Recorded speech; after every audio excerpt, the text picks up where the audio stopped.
ఒకనాడు ఆముదాలు మాత్రమే పండిన నల్లగొండలో, బత్తాయి తోడలతో బతికిన నల్లగొండలో లక్షల లక్షల టన్నుల వడ్లు పండించేటువంటి పరిస్థితులు తెచ్చుకున్నాం.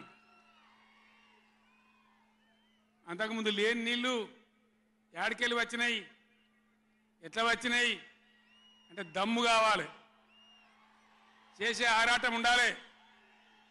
ఇది నా ప్రాంతం, నా గడ్డ, నా ప్రజలు అనే ఆరాటం ఉంటే ఎట్లన్నా చేసి సాధించుకొని రావచ్చు. కృష్ణా జలాల కథ మీకు ఒక 4 నిమిషాలు చెప్తా, దయచేసి మీరు సైలెంట్గా ఉంటే మీకు అర్థమవుతుంది.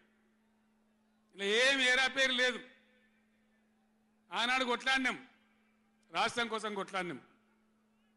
ఆ రోజు జలసాధన ఉద్యమంలో మండలానికి ఒక బ్రిగేడియర్ వచ్చి నెల 15 రోజులు తిరిగి ప్రజలను చైతన్యం చేసినాం.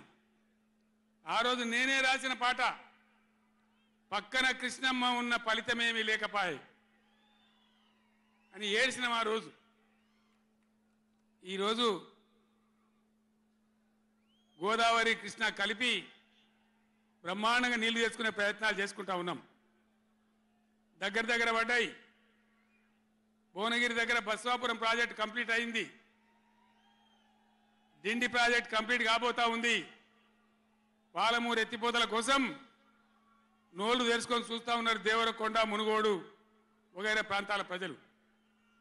పైన పాలమూరు ఎత్తిపోతలు అయితే పాలమూరుతో పాటు రంగారెడ్డి, వికారాబాద్ జిల్లాల ప్రజలు చూస్తూ ఉన్నారు మాకు ఎప్పుడు వస్తే నీళ్ళని. 80% పనులు పూర్తయినాయి. ఎవ్వరు సహకరించకున్నా ఇదే కాంగ్రెస్ మరియు ఇతర పార్టీల నాయకులు వందల కొద్ది కేసులు వేసినా ఈ 10 ఏళ్ళు పంటి బిగున్న ఒంటి బిగున్న కొట్లాడుతూ అటు కేంద్రంతో కొట్లాడుతూ ముందుకు తీసుకొని పోయినాం.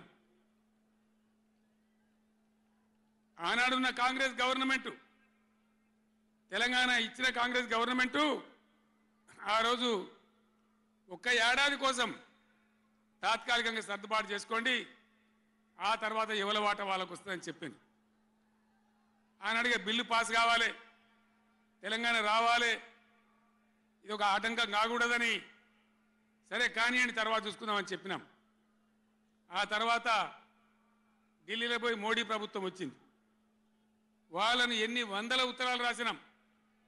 అయ్యా మేము మునిగిందే నీళ్ళల్లో నాశనం అయిపోయినా, మా బతుకులు ఆగమైపోయినాయి, వెంటనే నీళ్ళ పంపిణీ చేయండి, ట్రిబ్యునల్కి వేయండి అని అడిగినాం.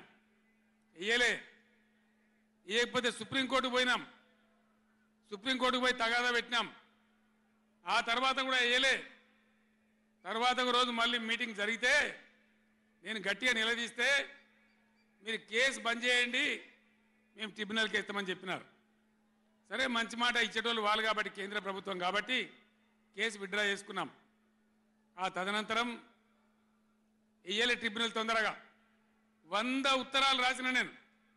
ఇగో నా పక్కనే కూర్చున్నారు కేశవరావు గారు, నామా నాగేశ్వరరావు గారు, స్టేజ్ మీద మన పార్లమెంట్ మెంబర్లు అందరు ఉన్నారు, మన ఎంపీలు అందరు ఉన్నారు. లోక్సభను స్తంభింపజేసినాం. మా ఎంపీ రంజిత్ రెడ్డి, ప్రభాకర్ రెడ్డి కూడా అప్పుడు ఎంపీగా ఉండే. నేను చెప్పిన మీరు ఏమైనా మంచిదే కొట్టాడునని చెప్తే ఒక వారం రోజులు లోక్సభ జరగనీయలే. అట్లా కొట్లాడినాం. ఆ ఒత్తిడికి తల ఒగ్గి మొన్న ఎలక్షన్లకు 4-5 నెలల ముందు ట్రిబ్యునల్కి వేసినారు. ఇప్పుడు జరగవలసింది ఏంది? ఏ గవర్నమెంట్ ఉన్నా, మా గవర్నమెంటే ఉండినా గవర్నమెంట్ ఏం చేయాలి? ట్రిబ్యునల్ ముందర పోయి గట్టిగా వాదించి చరిత్ర మొత్తం చెప్పి, మన అవసరాలు చెప్పి, మన కరువు చెప్పి, మన బాధలు చెప్పి, ఇగో మా వాటా ఇంత రావాలి అని కొట్లాడాలి. అది మొగోడు చేయాల్సిన పని, ప్రజల మీద ప్రేమ ఉన్నోడు చేయాల్సిన పని. మీకేం కోపం వచ్చిందో, ఏం భ్రమల పడ్డారో, పాలిచ్చే బర్రెను ఆయన అమ్మేసి దున్నపోతుంది తెచ్చుకున్నారు. ఇక తర్వాత ఏం నడుతుందో 3వ నెల మీరు కళ్ళారా చూస్తున్నారు. చిన్న చిన్న విషయాలు పర్వాలేదు, కానీ మన జీవితాలనే దెబ్బకొట్టేటువంటి కృష్ణా జలాలు కేఆర్ఎంబి అంటే కృష్ణా రివర్ మేనేజ్మెంట్ బోర్డుకు భద్రపల్లాగబోయి అప్పయిపోయినారు ఈ గవర్నమెంట్.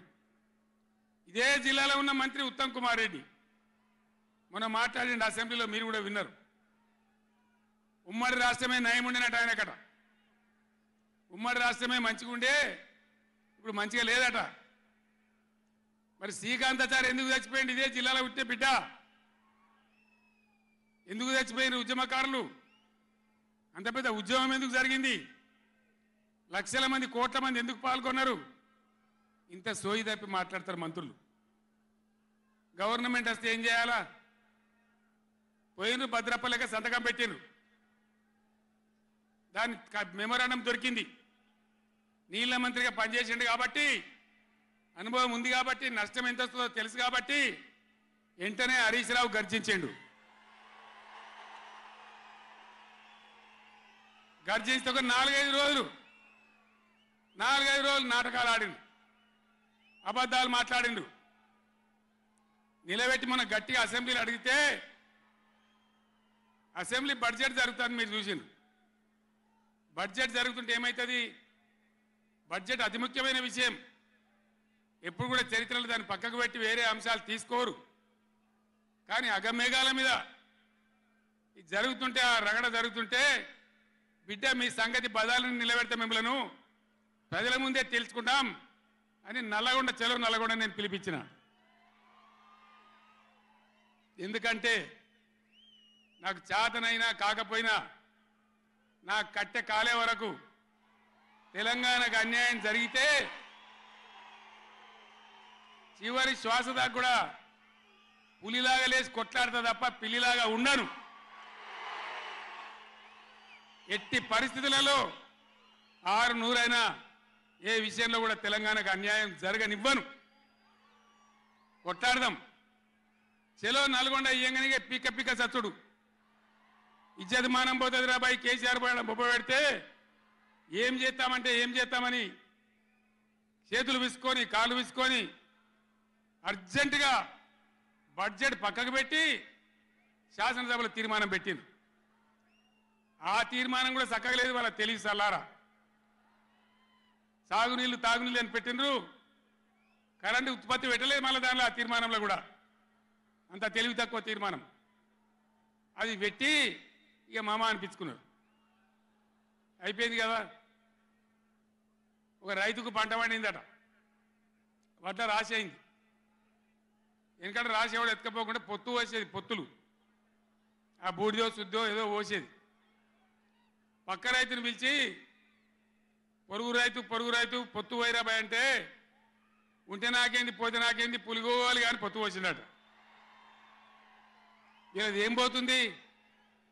వాళ్ళకు కావాలి పదవులు, వాళ్ళకు కావాలి పైరవీలు, వాళ్ళకు కావాలి డబ్బులు తప్ప ప్రజల హక్కుల గురించి లేదు. నాడు లేదు, నేడు లేదు.